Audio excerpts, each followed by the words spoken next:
Olá pessoal, eu estou de volta com mais um vídeo e agora um vídeo para trazer aquelas reflexões da liturgia dominical que toda semana eu trago um vídeo da liturgia dominical do domingo seguinte. Então nesse vídeo eu trago uma reflexão sobre a liturgia do segundo domingo da Quaresma. Vamos lá então para esta reflexão. Este segundo domingo da Quaresma é o domingo da transfiguração do Senhor. Domingo passado nós refletimos sobre as tentações, entramos no deserto quaresmal. Agora, atravessando esse deserto quaresmal, chegando no segundo domingo, a liturgia da palavra nos traz a reflexão sobre a transfiguração do Senhor. A liturgia desse domingo, ela traz na primeira leitura um trecho do livro do Gênesis. O salmo que nós vamos refletir é o Salmo 32, 33. Na segunda leitura, nós temos um trecho da segunda carta de São Paulo a Timóteo. E o Evangelho é o Evangelho de Mateus, o capítulo 17, do 1 ao 9, que é o Evangelho da transfiguração do Senhor.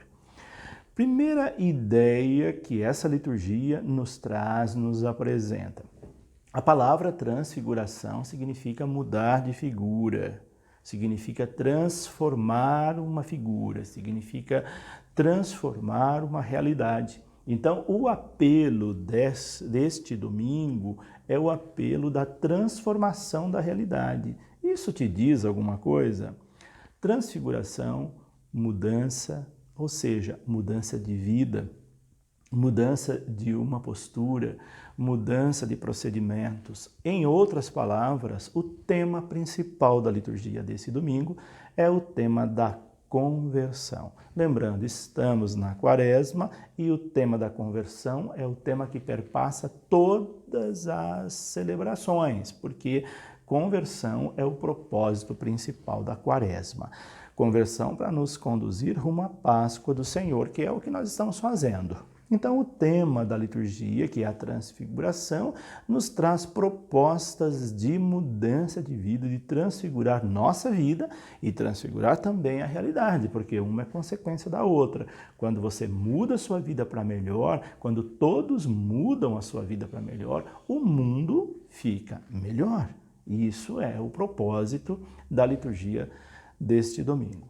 Na primeira leitura, nós temos, como eu disse, um trecho do livro do Gênesis, e esse texto do livro do Gênesis traz a proposta que Deus faz a Abraão para que Abraão pudesse deixar a sua terra, deixar sua família, deixar a casa dos seus pais, deixar todos os seus bens, deixar as suas estabilidades para se lançar ao desconhecido.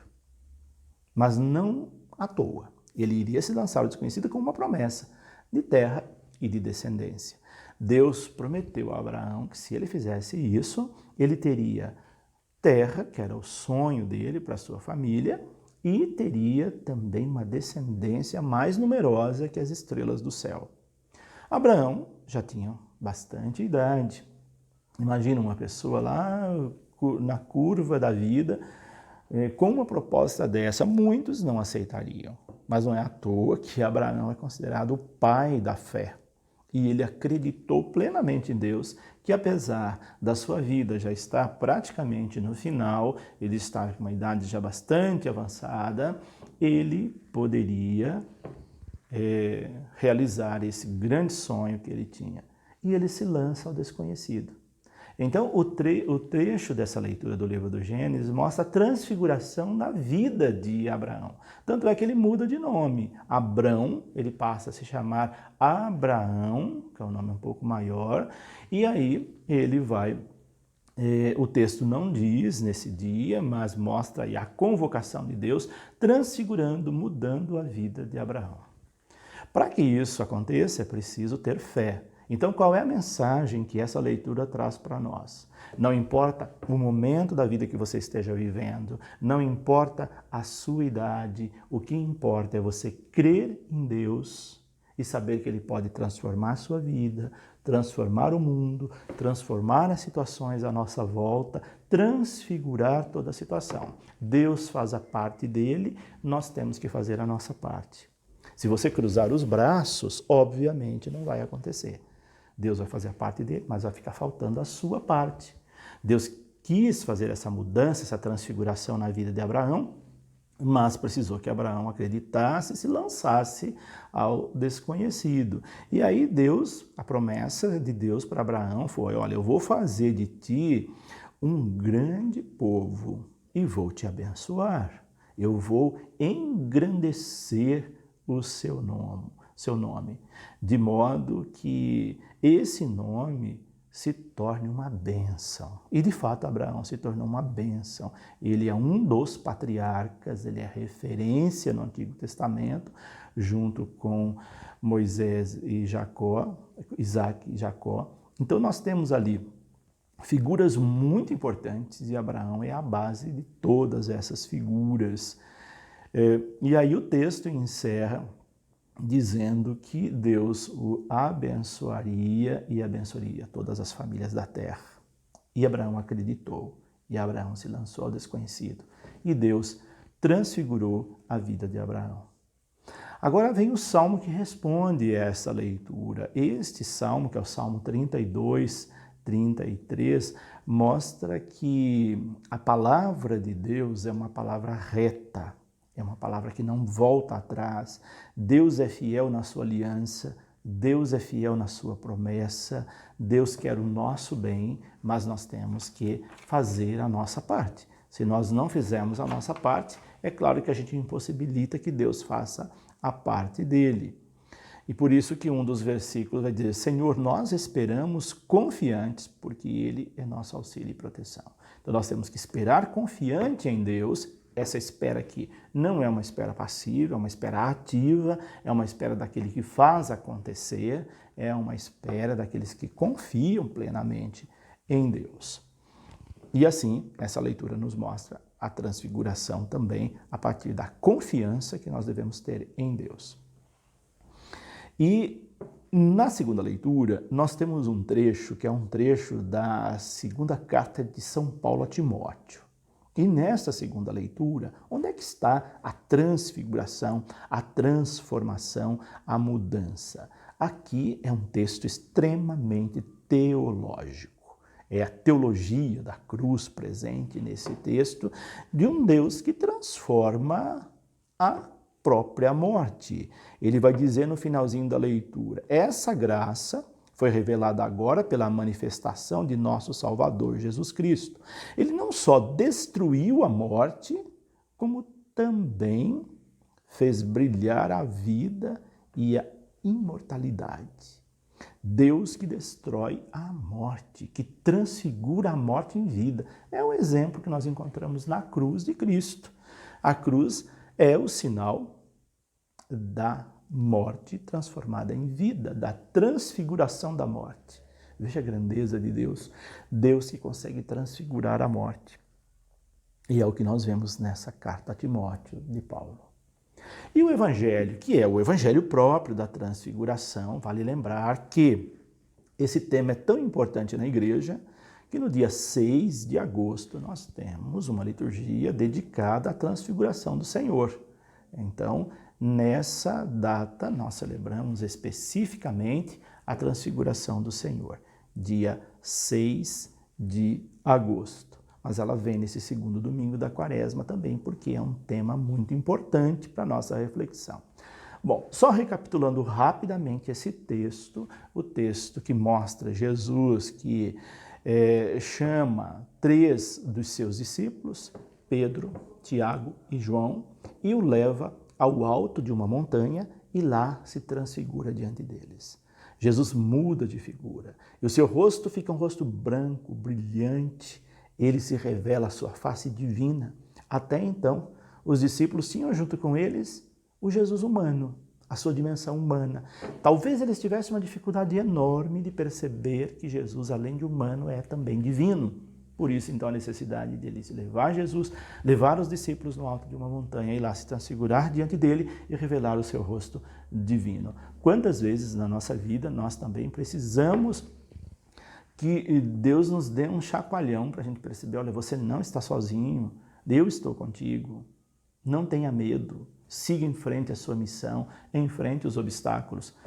Para um alento para a nossa fé, que Deus não nos abandona, que nós estamos com Ele e Ele nos ajuda a vencer as cruzes da nossa vida. Aí uma pergunta que sempre fica é por que, sendo 12 os discípulos, Ele leva apenas esses 3?